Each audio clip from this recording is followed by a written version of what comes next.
This is the story of Sister A2A, a 21-year-old nun who was brutally murdered in 1991. It wasn't until 28 years later, in December 2020, that the case was finally solved, revealing shocking details.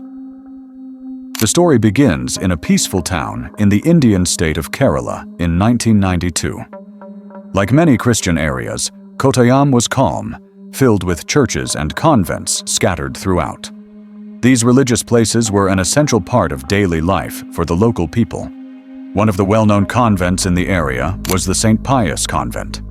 This convent had a boarding facility for female students who came to study and live there, many of whom were nuns. Among them was a kind and devoted 21-year-old girl named Ahaya, who came to serve God and help others. Sister Ahaya was attending a pre-university course and, like many other students, had upcoming exams. Wanting to do well, she studied diligently and even set an alarm to wake up early.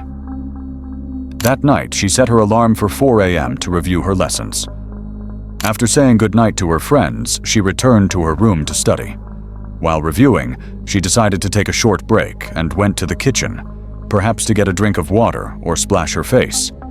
But the next morning, when the other nuns woke up, they noticed something unusual. Sister A2A was missing. They searched everywhere but couldn't find her. Down in the kitchen, they found an open water bottle, water spilled all over the floor, and one of her sandals lying there. But the nun was nowhere to be found. The search became more urgent. Eventually, someone found her other sandal near a well. A nun approached and looked down, and to her horror saw Sister A2A's body floating in the water. The fire department, police, and local community were immediately called in to recover the body. Everyone at the convent, including the resident students and sisters, was in shock. Just the night before, they had dinner together and chatted. Some had even complained about her alarm going off too early. And now, Sister A was lying cold and lifeless in a well. Local police arrived, documented the scene, and called a photographer to gather evidence. The body was then sent for a forensic autopsy. During the examination, the doctor noted several bruises and head injuries. Yet the official report concluded that the cause of death was drowning and classified it as a suicide. From the beginning, many people doubted this conclusion. Why would Sister A set an alarm for 4 a.m. just to commit suicide? The kitchen scene was suspicious. The fridge door left wide open, water spilled, sandals lying in different places. It simply didn't add up to suicide. Many believed something more sinister had happened and suspected a cover-up, especially since the incident occurred inside a convent, a sacred place where young girls came to study and serve. Such a tragic event in such a holy place deeply shocked the community. A social activist stepped forward and formed a justice committee for Sister A. On April 16th, the case was transferred to the Crime Investigation Department. After several months, they submitted an official report, took the case out of the hands of local police, and handed it over to a special unit. But once again, the conclusion was suicide. By then, Sister A2A had already been buried. Her clothes were burned, and nearly all medical evidence was destroyed. Still, the case became a hot topic across Kerala.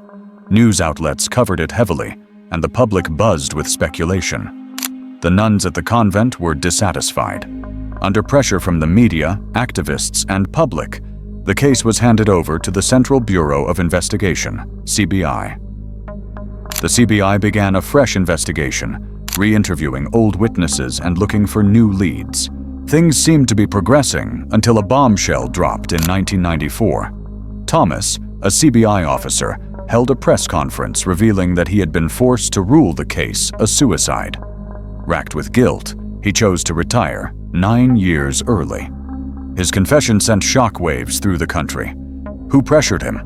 Why was the investigation so twisted? Despite dwindling evidence, the CBI pressed on. They began to conduct reenactment experiments. They made a dummy with Sister Ahaya's height and weight and dropped it into the well in various ways to compare injuries. but these experiments yielded no conclusive results.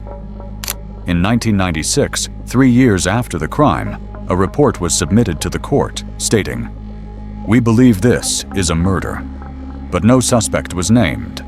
The court rejected the report. Another investigation team was assigned. By 1999, 7 years later, they concluded that the death was very likely a homicide. Medical evidence became the key. 3 doctors re-examined the body and discovered numerous injuries that had been previously overlooked. Back at the crime scene, several nuns had seen wounds on Sister A2A's body. The officer had even called a photographer, and close-up photos clearly showed injuries, yet none of this made it into the original forensic report. After 7 years, every direction pointed to one conclusion: Sister A was murdered. But who was the killer? The answer was shocking. The second investigation team, appointed by the court, also concluded it was murder, but failed to identify the culprit. Again, the court dismissed the report. Another team was formed. By 2005, 13 years after the crime, they still had no suspect. The court dismissed their findings too. Activists from the Justice Committee were furious. The media claimed the initial investigation was disastrously mishandled. Sister A was buried too quickly. Her clothes were destroyed, her diary burned, and the autopsy was superficial. Questions flooded in. Why was the crime scene so chaotic? Why did evidence vanish? Who was hiding what? In 2007, a new investigation was launched, and then a surprising lead emerged. A turning point after 15 years. Many witnesses had either died or turned silent. Several suspects had been interrogated, but nothing solid had come out. Suddenly, a new witness came forward with critical evidence. He wasn't a prominent figure, just an unknown thief who had been stealing since 1992. Could his testimony be trusted? Surprisingly, his statement was taken seriously and completely changed the direction of the investigation. His name was Raju. He admitted to committing several thefts in 1992, surviving by stealing and selling what he could to feed his family. On the night of May 27th, Raju broke into the Pius Convent, intending to climb the roof and steal copper and aluminum wires. He arrived late at night, ready to commit the theft. But what he witnessed that night haunted him for years. Raju saw someone sneaking into the convent grounds in the dark, a person whose behavior shocked him. It was a priest, Father Pius Convent. This made Raju suspicious. Why would a priest enter the nuns' dormitory so late at night? Raju also saw Father Jose Spurukagi and another nun, Sister Sefi. The story took a chilling turn from there. As a thief, Raju usually minded his own business, but what he saw that night deeply unsettled him. He wanted to speak up, but doing so would mean admitting he was a criminal.